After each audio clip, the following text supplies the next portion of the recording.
Sonu music मस्कनवा बाजार।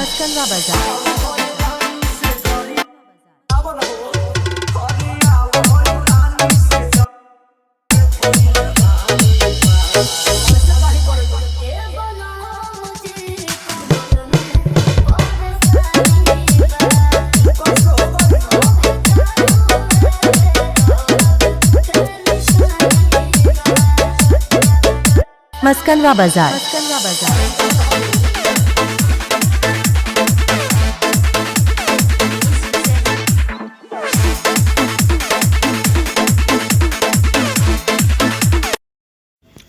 Hello दोस्तों, आज के इस नए वीडियो में आपका स्वागत है। तो जो एक भोजपुरी सॉन्ग का एफएम प्रोजेक्ट NOI टेक देने वाले हैं, जो बहुत ट्रेंडिंग सॉन्ग है, इंस्टाग्राम रील और काफ़ी छाया हुआ है। तो इसी का ट्रेंड चल रहा है दोस्तों। तो यही का रिमिक्स लेकर आए हैं, जो डीजे विक्रांत के स्टाइल में किए हैं, वो भी इलेक्ट्रो पैक में। और जो देख ही सकते हो कि सारा लुप्स लगाए हैं, जो है ये सारा लुप्स से जो ही इसको मिक्सिंग कर दिए हैं दोस्तों। बाकी आप लोग सुनकर बताइएगा। इंट्रो में थोड़ा सा सुना भी दिए हैं, और अभी आप लोग को जो है ईयरफोन लगा के ज़रूर सुनिएगा दोस्तों, क्योंकि इसमें बहुत हार्ड बेस है। तो इसलिए आप लोग ईयरफोन लगा के ज़रूर सुनिएगा दोस्तों। अगर आप लोगों को हमारा वीडियो पसंद आता है, रिमिक्स पसंद आता है, तो प्लीज़ कमेंट में ज़रूर बताइएगा दोस्तों। कुछ भी पैक या मिक्सिंग से रिलेटेड कुछ चाहिए या परेशानी, कुछ दिक्कत हो रही है, तो हमें कमेंट में ज़रूर बताइएगा दोस्तों। और वीडियो को एक लाइक कीजिएगा। जो नए जुड़ेंगे प्लीज़ चैनल को सब्सक्राइब कर लीजिएगा। तो आइए आप लोग को सुना देते हैं, और आप लोग सुनकर हमें ज़रूर कमेंट में ज़रूर बताइएगा दोस्तों कि हमारा रिमिक्स कैसा था कैसा नहीं। तो चलिए सुन लीजिए।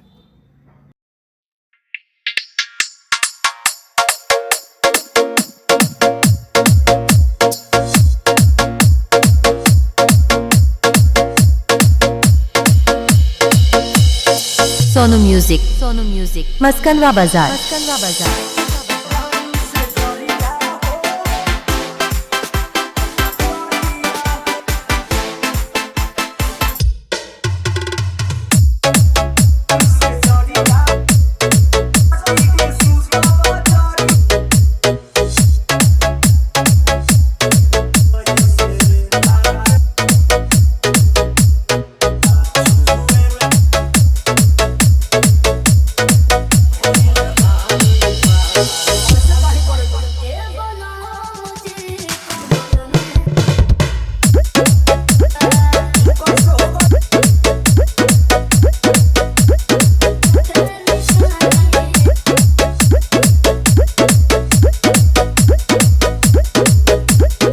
सोनू म्यूजिक मस्कनवा बाजार।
सोनू म्यूजिक मस्कनवा बाजार।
सोनू म्यूजिक मस्कनवा बाजार